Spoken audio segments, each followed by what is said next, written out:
Direktorat Reserse Siber Polda Jawa Timur berencana meminta keterangan belasan influencer yang diduga ikut mempromosikan penipuan senilai 71 miliar rupiah. Kasus terungkap setelah seorang korban asal Jawa Timur melapor setelah mengaku dirugikan hampir 900 juta rupiah.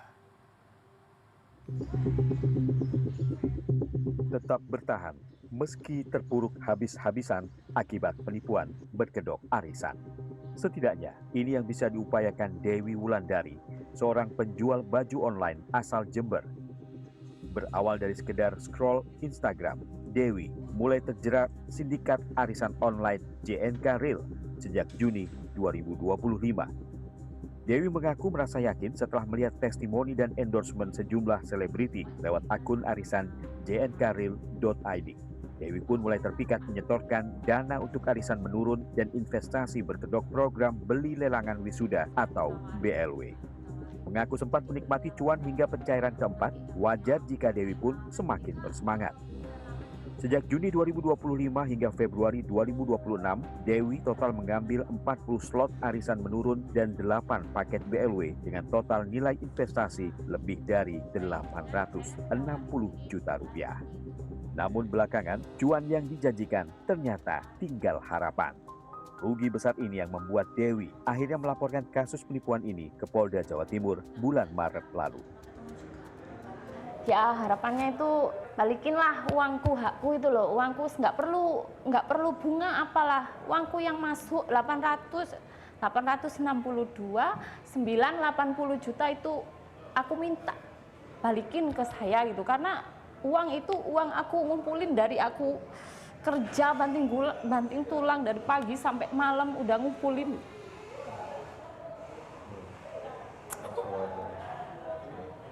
Jadi apa ya Pak ya, uangku itu masuk ke situ semua, kayak tabungan, apa itu semua di situ. Jadi kayak sekarang ini aku posisi nol, jatuh sejatuh-jatuhnya gara-gara si Joyce ini gitu.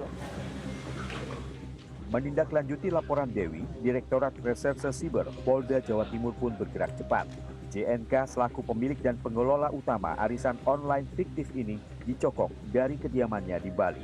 3 orang admin yang membantu JNK mengelola akun IG, grup WA, hingga menagih pembayaran dari para anggota terancam pula jadi tersangka.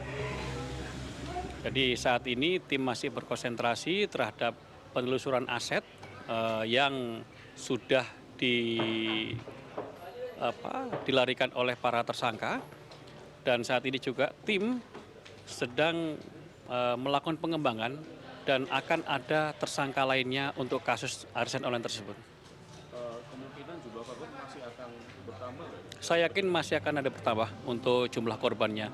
Namun kita juga saat ini fokus yang pertama tadi, aset, kita telusuri. Tidak menutup kemungkinan nanti ada penambahan penyitaan aset, mobil dan roda 2, beserta aset yang lainnya. Dan ada mungkin penambahan 2 orang tersangka lagi. Hingga 20 Agustus, penyidik mencatat sudah ada 142 korban dengan domisili tersebar di belasan provinsi. Di Jawa Timur saja terkonfirmasi 35 korban dengan akumulasi kerugian mencapai 2,5 miliar rupiah. Dari analisis transaksi keuangan sejak Juni 2025 hingga Juli 2026, total perputaran dana dalam skema arisan bodong ini menembus 71 miliar rupiah. Selain nilai yang fantastis, kasus penipuan ini juga menyeret sedikitnya 17 nama influencer dan selebritis. Mereka diduga ikut mempromosikan arisan JNK Real sebagai endorser. Menurut Iqbal Feliciano, akademisi Fakultas Hukum Universitas Erlangga Surabaya, dalam konteks hukum pidana Indonesia, mereka yang terlibat tindak pidana bisa dijerat pasal 20 dan 21 KUHP sebagai turut serta atau pembantuan. Hukumannya maksimal 2/3 dari hukuman pelaku utama. Kalau kemudian ternyata ada deal di belakang, contohnya seperti ini. Saya melakukan sebuah perbuatan yang kemudian asosiasinya lebih kepada arah pidana. Contohnya dia tahu bahwa itu adalah sebuah skema money game atau seperti apa. Kemudian dia melakukan endorsement bahwa kemudian seolah-olah itu bentuk pengumpulan dana dari masyarakat yang sifatnya wajar dan sebagainya. Tapi dia tahu bahwa itu merupakan money game, maka kemudian orang-orang seperti ini dapat dipidana dengan turut serta melakukan atau membantu melakukan sebuah tindak pidana. Jadi sekali lagi, konteksnya bagaimana kemudian menyambungkan antara niat jahat dari si pelaku utama dengan orang yang turut serta atau membantu melakukan sebuah tindak pidana. Direktorat Reserse Siber Polda Jatim berencana memintai keterangan para influencer dalam 2 pekan ke depan. Yang pasti, kasus penipuan semacam ini seharusnya kembali jadi peringatan agar publik tak mudah tergiur iming-iming keuntungan instan. Sementara bagi para pesohor harus lebih cermat saat mengendorse agar tak malah terjerat hukuman sebagai kaki tangan pelaku kejahatan. Jadi kalau kita ambil dari pengalamanku ya, saran buat semua orang, jangan percaya apapun itu, entah itu pakai pengacara kayak ada tim legalitas lah, apa-apa, jangan percaya semua itu.